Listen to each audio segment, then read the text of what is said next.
What is up, players? It's Warboss Tay up in this mug. I just finished building out these Blood Knights for the Soulblight Gravelords. I've got these from the Vanguard box for the Soulblight Gravelords, and I'm going to include the Vanguard box in a link in the description. It's an Amazon affiliate link, so you'll be helping out my studio if you do decide to purchase anything. But I think the value is so great because these 5 knights by themselves are pretty pricey, and then you throw in the 20 skeletons, the 3 Igors, and the Vampire Lord, and then only $105 through the Amazon affiliate link is just a great savings. So check it out, and I'm going to be talking about what it was like to build them. You can definitely see the DNA of the cities of Sigmar in these. I forget what they call the reins going around from the hands. They're not as finicky and not as hard to put together as the Cities of Sigmar range, but a couple of these guys do have the separate curved reins that have to go around the neck of the horses. It's a real pain in the butt to put together. And other than that though, the build was pretty straightforward and simple.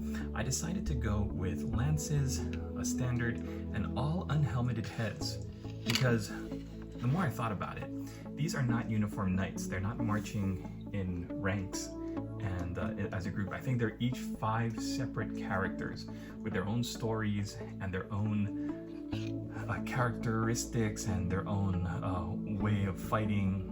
So that's why I decided to give them all their own special profiles by having their unhelmeted heads. If I was going to build another one of these, or if I wanted to build a big block or a big chunk of Blood Knights, say if I was able to pick up 2 Vanguard boxes because the savings is so great, I would probably build them both with helmeted heads to have a big unit of 10. That seems like pure insanity, but because I only want to go with these 5 all by themselves, I want them to stand out. I want them to have their faces and their hair flowing in the wind, and I think they're really great. I do have to go back in and shave off some of this flash. You might notice bits of flash on all of these miniatures, but overall I'm very impressed with how well they came together and how they seem to fit really nicely. The angles that they need to be placed to be posed correctly, they all fit nicely.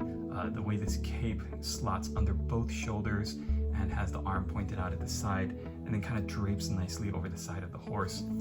It all really is well thought out, well planned, and when you see exactly all of the spiky, pointy plates of armor on the horse as well as the riders, the teeth, the detail in the teeth of the horse.